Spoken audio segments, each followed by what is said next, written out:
Hi guys! So, sorry I've been a little distant on the channel. I've been kind of opening some new chapters. We just did a full moon in Gemini, so a lot of us are opening new chapters, and it's also December 1st. So, yeah.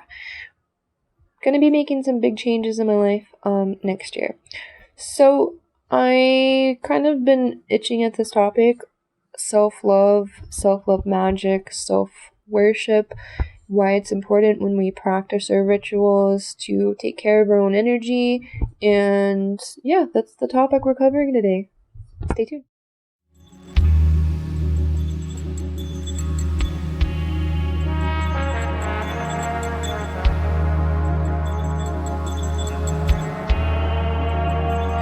And I know at first, really, it can be a kind of an embarrassing or somewhat uncomfortable topic to really talk about, which is self-love, because just with the collective and the paths that we choose in life, it's really easy to kind of get lost in self-love, one, not really focusing on it at all, and then two, focusing too heavily on self-love and focusing too much on yourself and worship. And I'm not, I'm not knocking it. I'm not saying that, caring about yourself 24/7 and really taking pride in yourself is there's anything really wrong with that, but a lot of ego can come into play with it. So that's why, it can just be a really touchy topic to, for one to really open up about, or even kind of face in general. Like, people just generally don't want to talk about self-love. They don't like to talk about themselves, or they just feel some form of shame or guilt talking about, being proud of what they do in life. From an individual perspective, it's really important to take care of yourself and take pride in yourself and take pride in the things that you do and love yourself, because really, in the end, when it really comes down to the meat of the world, nobody in this world is ever going to love you the way you can love yourself. And that alone, it sounds really silly, but it's very important to recognize that nobody's going to take care of you like you can take care of yourself. From our own appetites, we don't take care of ourselves, then, nobody else is going to be around the corner saying, hey, don't eat that cheeseburger, don't eat those french fries, take some time to be healthy, go get some, exercise. Nobody else is going to do that but yourself. And in the end, nobody is really going to take care of your wants, your needs, and your desires like you have the ability to do. And when we view ourselves as a temple, when we view our body as a temple, and we take worship and pride in ourselves, then, our happiness, the light within us, gleams and beams in ways we can't really comprehend, in ways we can't really understand, in ways we can't really communicate all the time. Sometimes we can. But anyway, so when you treat yourself as a temple, you're taking, those Epsom salt baths, you're taking those, those beauty rituals with oils and vitamins and things that, provide health for you, then your happiness and your intuition and your inner guidance, it just becomes a lot more balanced than you're able to recognize. So when we worship ourselves, we use ourselves as a temple for worship, then we can really focus on other things in our lives that we want to spend more energy and time on, whether that be like a business, if, there's just, some free activities we like to do. Like, I like to paintball, so I would definitely like to have more time to do that. But, there's things in between our life that we really have to take care of and acknowledge within our own needs and wants and desires. So you have to really take a step back and, do the things in life that you enjoy and that your body needs. And really, that self-worship will always boil down to what's comfortable with you as an individual, because we each have our own paths, we all have our own comfortabilities, and we all have our own, values in life. We all value things in life differently from our own perspectives and our own pathways. So it really is always going to boil down to the individual, what your self-worship is going to look like. But the core of it, the meat of it, really boils down to taking care of your needs and wants and desires, such as your health, making sure you're staying hydrated, making sure that you're getting the right vitamins, the right minerals, you're taking that time out of the day to exercise and get fresh air, at least, if nothing else.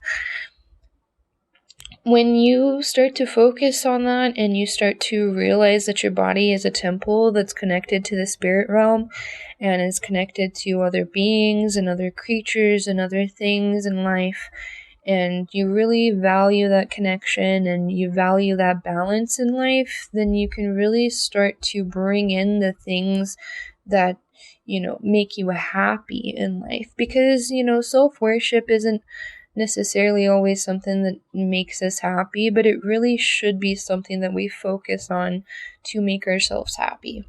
And I guess it sounds a little confusing at first. However, really what I'm trying to get at is you should value worshiping yourself. Like, you should take pride in worshiping yourself and get rid of that guilt and that shame for taking care of yourself. Because one, there's absolutely no reason to ever feel ashamed of taking care of yourself. And it just comes from the uncomfortability from just watching other people devalue themselves and just kind of take waste to things in their life and their health, and take advantage, or take for granted their body. So a lot of that plays into it. But really, when we flip that script and we flip it around and we grow comfortable with worshiping ourselves and taking care of ourselves, then it becomes something that really brings energy to us individually. So what I'm trying to say is, when you become comfortable taking care of yourself and take pride in doing your rituals, your skin, your beauty rituals, whatever it is that brings health to your body, then energy flows to you in a much more magical, much more potent way, because your intention is set on yourself. When you're focusing on your health and your own energy and taking balance and pride in that, then more things start to flow towards your life and in balance, seem to balance themselves out in your life when you go ahead and you take that route and you take pride in taking care of yourself. More and more energy will flow towards your life and towards the things and the dreams that you want to manifest, whether that be some type of, business goal, artistic goal that you have, or you're just trying to create something different or some type of different chapter in your life you're trying to open up. When you start to focus on your own health and worshiping your body as a temple, then energy flows to you in magical ways. So what ends up happening when you do these rituals and you create a whiteboard or a journal of your shadows, of just your light work, when you start recording that, you start acknowledging and really self-reflecting more than anything, because you have to remember we're in a world full of mirrors. This is a spiritual experience, spiritual human experience.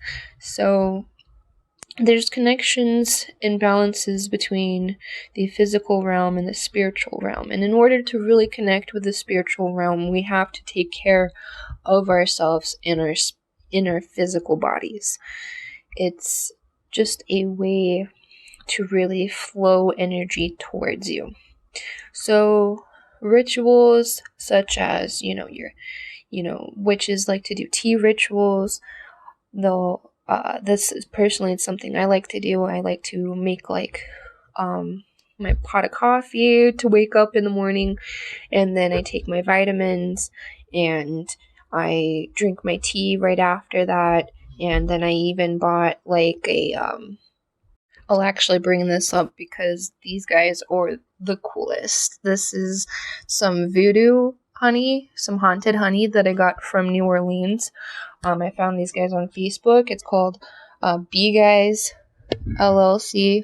I don't know if that's probably backwards for you guys, but anyway, it's haunted honey. I like to, habitually, I put this, a little teaspoon of this honey in my tea, and I say some intentions while I do that, and I do the little stir. So yeah, I do a little tea ritual, and I stir my tea, and I say my intentions in my head while I'm doing that.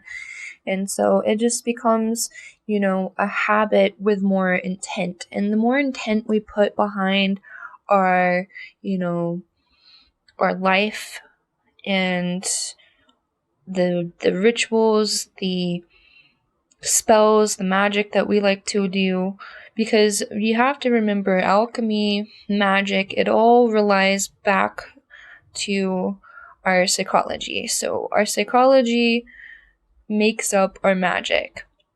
So when you put more intent behind yourself and taking care of yourself, then the stronger the magic is. So it's really important to create these, comfortable rituals that, you enjoy, to take care of your wants, your needs, and your desires. Because when you do that, you make your intentions that much stronger. So it may seem like, something really small and useless at first to sit here and make these oils and rub them on your bodies and stuff, but when you focus this much more energy into your life and what you're trying to manifest, then your intention and your intuition, your magic will just be that much stronger. And I'll just keep saying that because it's true. Because really, to understand the way magic works is it's here in this world. It just exists, and it's just a part of the way energy flows. So conceptually, individually, it's really hard for us to fathom that and to really understand and grasp that.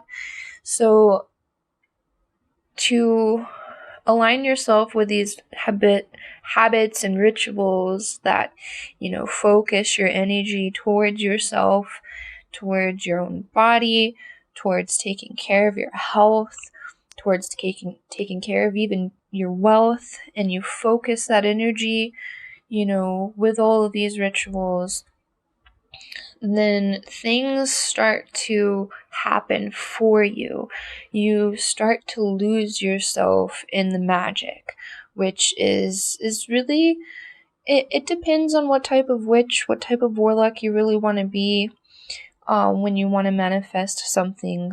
But when you lose yourself in the magic and lose yourself in taking care of yourself and bringing that self-love and self-energy, then, you just get lost in the magic, and the magic just kind of happens for you. And like I said, it really boils down to the individual and what the individual's perspective is when it comes to, self-love and self-worth and taking care of yourself. So it's always going to boil down to the individual, what they're going to be comfortable with and what's going to bring them the most magic. But just practice different things, pick up these different habits that flow towards you in life, because maybe they have a lesson to teach you. And maybe sometimes you have to step out of your comfortability zone in order to really start taking care of yourself, because some of us just grow up feeling a lot of shame and a lot of guilt from taking care of ourselves. We just, we when we think of putting ourselves before others, we, freak out and we're like, oh no, that doesn't feel right. When that's not exactly true at all. A lot of life can come from your perspective, and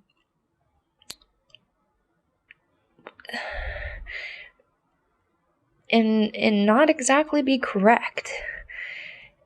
I know that's kind of hard to really soak up and, contemplate, but it's true. I mean, a lot of us, grow up in, toxic ways and have had, unhealthy situations in our past that kind of, put this shadow of guilt over us for wanting to take care of ourselves. But really, you can't take care of anybody else unless you put your own needs and wants and desires first. Like if you sit there and, starve yourself and have zero energy to give away, then you're never going to be able to take care of anybody else. You have to take care of yourself before others. And for some reason this quote is really, catching on me right now. Teach a man to fish, or how's it go? Sorry. You can give a man a fish and feed him for a day, or you can teach him a man to fish and feed him for a lifetime. So it's really about, even learning from others or learning yourself through different habits and different rituals that you want to perform and practice. And, just learning how to take care of yourself is a really big part in life, and it's always going to come down to the individual to really acknowledge and recognize that they need to do that. They need to take care of themselves. I mean, it's unfortunate, but there's just nobody that's going to be there on your shoulder, telling you that you need to eat besides you. So do that. Take care of yourself. Get out of your comfortability zone if you feel uncomfortable taking care of yourself. Step out of that zone and do the things that you need to take care of yourself. Because we are surrounded by energy vampires. There's energy vampires around us, and they're always going to be in the universe. And it's just something that we have to acknowledge, and something that we have to be okay with acknowledging, because we can't just sit there and take care of somebody else's wants and needs and desires, and never put ourselves first. One, morally that's wrong. Two, you're never going to gain anything from that, because they're an energy vampire and they don't have anything to give you. They're just there to soak up your energy and take and take and take and take. So acknowledge that. Take care of yourself, love yourself, and make yourself that much more powerful. That's basically what I wanted to talk about today. The importance of self-love and self-rituals, self-worship rituals, and manifesting through health magic. So, yeah, you guys have a good one, And if you guys have any, comments, concerns, you have a different perspective on this topic, go ahead and leave it in the comment section. And don't forget to hit that sub button. Peace.